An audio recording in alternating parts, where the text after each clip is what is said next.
गौतम बुद्ध के बारे में एक मशहूर वाक़या है कि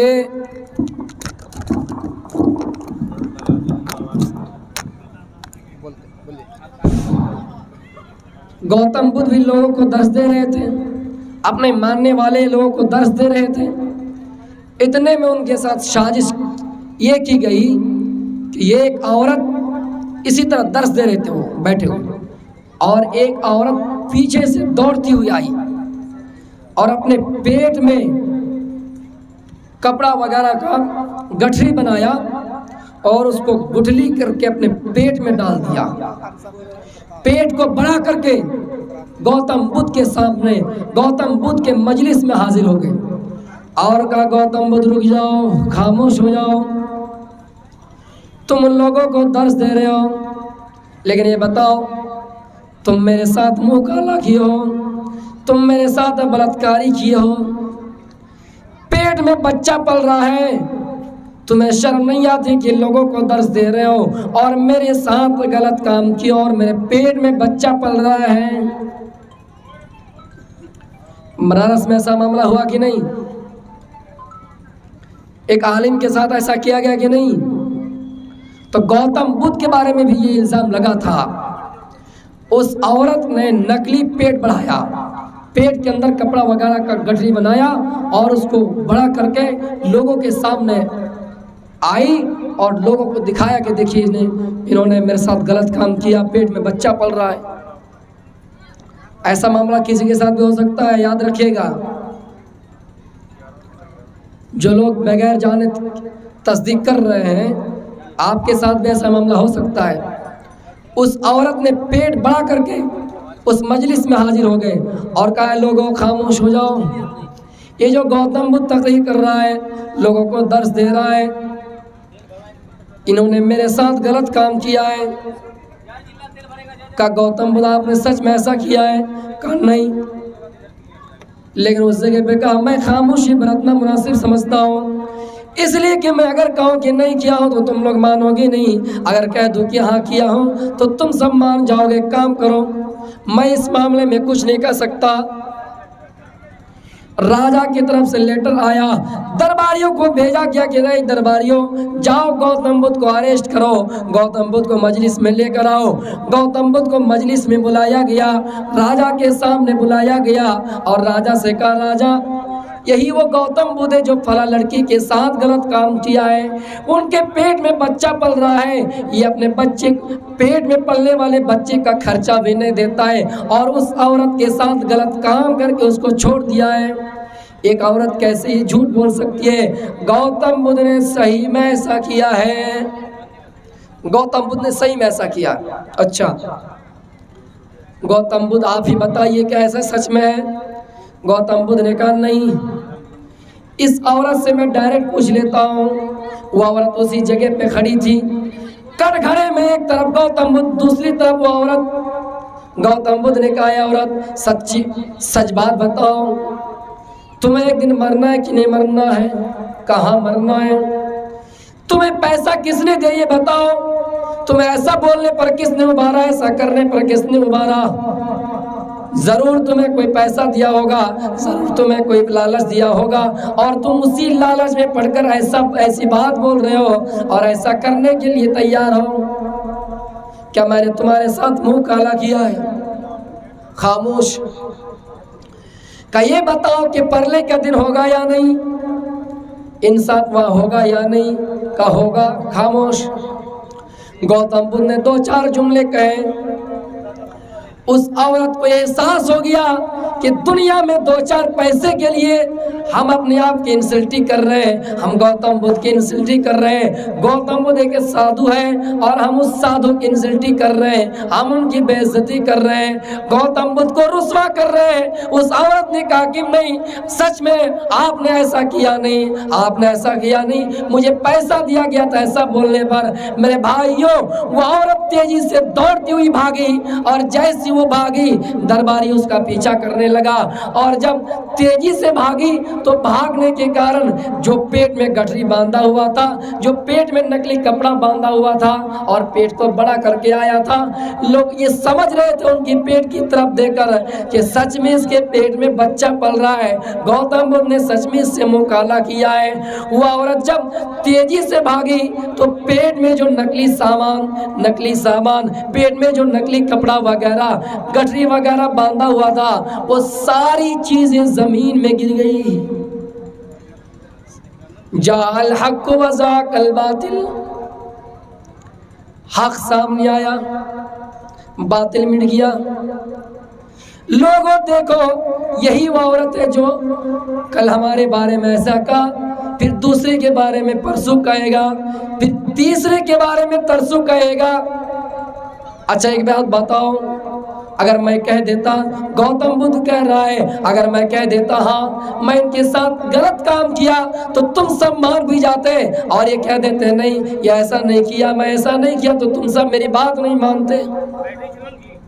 तो मेरे भाइयों, किसी के साथ भी ऐसा मामला आ सकता है, इसलिए सतर्क रहिए, होशियारी रहिए, सावधानी रहिए और इल्म की तरफ तवज्जो दिलाइए, इल्म की तरफ तवज्जो दीजिए। भारत में रहने वाले चाहे जितने भी लोग हैं, भारतवासियों से मैं अपील करता हूँ, चाहे किसी भी मजहब के लोग हो, वो इल्म को पढ़ें, इल्म की तरफ ध्यान दें, वरना हमारा देश ऐसे खतरे में है और मजीद खतरे में चला जाएगा। आए भारतवासियों, अभी जिनके कानों में आवाज़ पहुंच रही है या फिर सोशल मीडिया के जरिए जिनके कानों में आवाज़ पहुंचेंगी, अगर पढ़ोगे नहीं तो देश तुम्हें किस तरह भूखा अंधा बनाएगा, देश तुम्हें किस तरह काना बनाएगा, देश तुम्हें किस तरह लूल्हा बनाएगा। आओ उन इतिहास को देखिए, उन इतिहास के पन्नों पर नजर डालिए जो ताराओनकोर में हुआ था।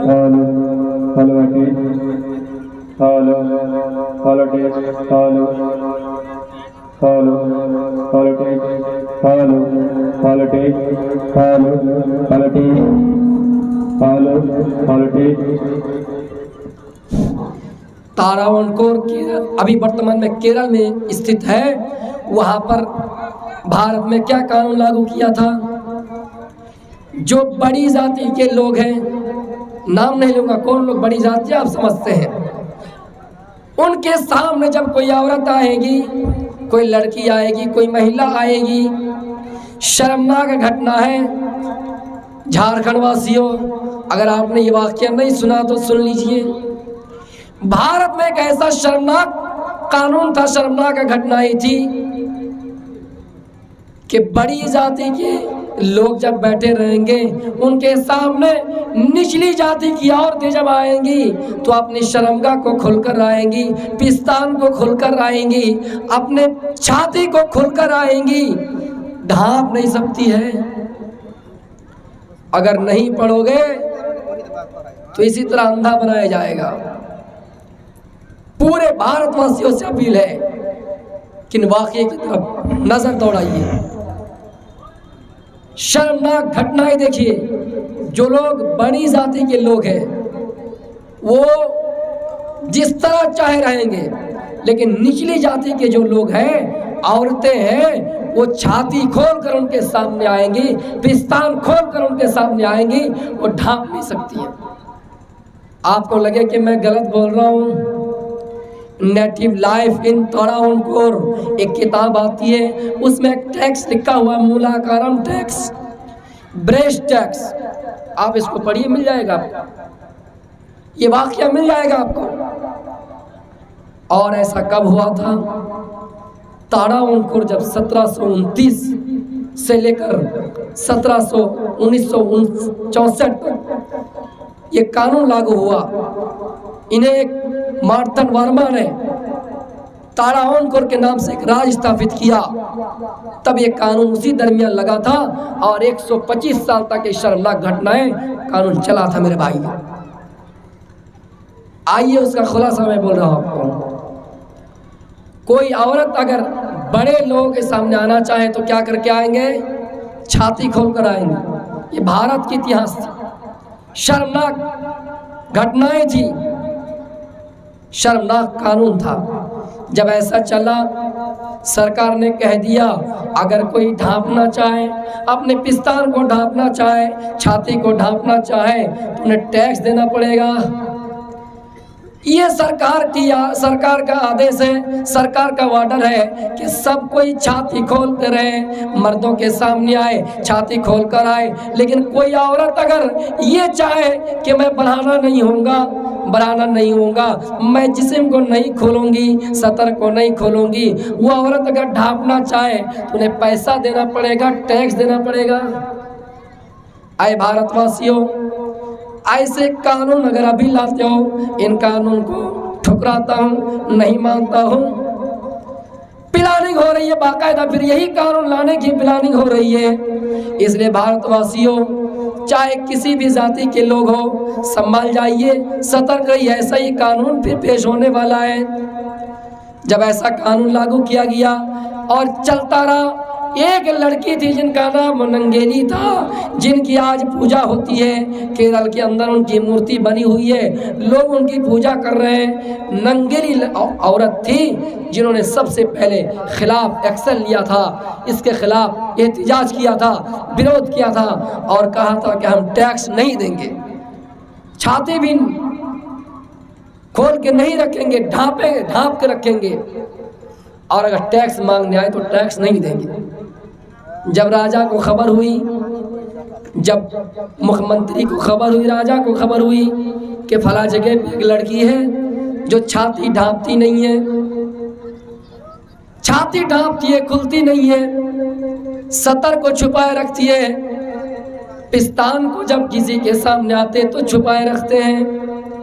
अपने दरबारियों को भेजा, ओ दरबारियों, ओ पुलिस अधिकारियों, जाओ उनके घर में जाओ और टैक्स लेकर आओ, मुलाकरम टैक्स, जो पैसा जितना वसूल बनता है। और ताज्जुब की बात तो यह है, आपको इस चीज़ को सुनकर हैरानी होगी कि उस औरत के साथ जिसके साथ टैक्स लिया जाता था, जिसका टैक्स लिया जाता था, उनके छाती की साइज को मापा जाता था, उनके आकार को मापा जाता था और उस हिसाब से टैक्स वसूला जाता था। नंगेली के पास आए टैक्स वसूलने के लिए। नंगेली ने कहा मैं टैक्स नहीं दूंगी। तो अब कहा कि क्या करोगे? तो नहीं दूंगी। घर के अंदर जाती है और छुरी पड़ी रहती है, चाकू को उठाती है और अपने पिस्तान को काट देती है और काटने के बाद एक केले के पत्ते में रख देती है और रखने के बाद पुलिस अधिकारी के सामने रख देती है। आए पुलिसों और टैक्स वसूलने वालों, बढ़ाना करने वालों, इज्जत के साथ खेलने वालों, जाओ तुम्हारे सरकार से कह देना, तुम्हारे अमीर से कह देना, तुम्हारे गवर्नमेंट से कह देना कि नंगेली ने ऐसा कारनामा अंजाम दिया है कि अपने पिस्तान को अपने ही हाथों से काट कर तुम्हारे लिए प्याले में रख दिया है। मेरे भाइयों, खून बहना इतना शुरू हुआ, इतना ब्लड आया, इतना खून बहना शुरू हुआ कि वो उसी जगह पे मर जाती है और उसको देखकर तमाम मोहल्ले से आने वाले लोग उस जगह पे जमा हो जाते हैं। जमा होने के बाद देखते हैं कि नंगेली ने इतना बड़ा काम अंजाम दिया है और इसके खिलाफ इतना बड़ा एक्शन लिया है, एहतिजाज करना शुरू कर दिया। मेरे भाइयों, उनकी लाश को जब जलाया गया, उनके चीता को जलाया गया, उनके शौहर भी उनके लाश में कूद कर जान दे दी, उनके शौहर ने भी बलि दे दी। मेरे भाइयों, ये है बीबी और शौहर की मोहब्बत। तब तमाम लोगों ने उस सरकार को गाली देना शुरू कर दिया। मद्रास प्रेसिडेंसी से खबर आई, लेटर आया और उसको इतनी गालियां दी गई, उसके खिलाफ लोगों ने एहतिजाज किया और एहतिजाज करते करते मामला यहाँ तक आया कि ये टैक्स और ये मुलाकरम टैक्स, ब्रेस टैक्स उन्हें सरकार को वापस लेना पड़ा। तो भारत में ऐसी ऐसी शर्मनाक घटनाएं थी मेरे भाइयों, आज भी देख लीजिए कैसे कैसे साजिश, कहाँ पर ये इस चीज़ का मुद्दा, कहाँ हिजाब का मुद्दा, कहाँ पर बुर्के पर पाबंदी। लेकिन मेरे भाइयों याद रखिएगा, हर कोई ऐसा नहीं है। बहुत सारे पंडित भी आज हिजाब के मामले में कह रहे कि हिजाब ज़रूरी है। खुद मैं एक पंडित का भाषण सुनता हूँ, लेक्चर सुनता हूँ, अनिरुद्धाचार्य जी है, वो बड़ी अच्छी मिसाल देते हैं कि जब तक किसी चीज़ को पर्दे में ढांक कर रखोगे तब तक वो महफूज रहेगी, और जैसी वो छिलका, जैसी वो लिबास, जैसी वो कावर उससे उठा लिया जाएगा, वो गंदगी हो जाएगी। मेरे भाइयों, जिस तरह हम मोबाइल को अगर 1 लाख का है सेफ्टी के लिए कावर लगाते हैं, उसी तरह ज़रूरी है। इसलिए आप भी जज्बात में ना आइए। आज आवाज़ भी साथ नहीं दे रही थी, मैक भी साथ नहीं दे रहा था, इसलिए मैं ज़्यादा कुछ नहीं बोल पाया। खैर, मेरा वक्त ख़त्म हो गया। आप लोगों से यही मैं अपील करूँगा कि आप ज़्यादा से ज़्यादा आप अपने बच्चों को इल्म सिखाइए, चाहे कोई भी इल्म हो। मैं ये नहीं कह रहा हूँ कि सिर्फ दीनी तालीम, कोई भी इल्म हो आप सिखलाइए, ताकि हिंदुस्तान का बच्चा, एक बच्चा संविधान को भी जाने, इस्लाम को भी जाने, और जब हमारे ऊपर FIR दर्ज किया जाए या किसी भी मामले में कुछ कानून लागू किया जाए, हम उसका सही जवाब दे सकें। मेरे भाइयों, इसलिए आपसे मैं यही गुजारिश करते जाऊँगा कि हम मुसलमान खुसूसन बहुत इल्म के मैदान में पीछे हैं, तालीमी मयार के मैदान में हम बहुत पीछे हैं। उस ज़माने में लोग बड़ी बड़ी यूनिवर्सिटियाँ कायम करते थे। आज ज़रूरत है असातिज़ा की, मौलवियों की, मास्टरों की। हम ये भी चाहते हैं कि हिंदुस्तान में एक मौलवी भी संविधान को पढ़े, एक आलिम भी संविधान को जाने, और हिंदुस्तान में जो हमारा हक है छीना गया है, वो हमारा हक दोबारा हमें वापस हासिल हो। अस्सलामु अलैकुम व रहमतुल्लाहि व बरकातुहू।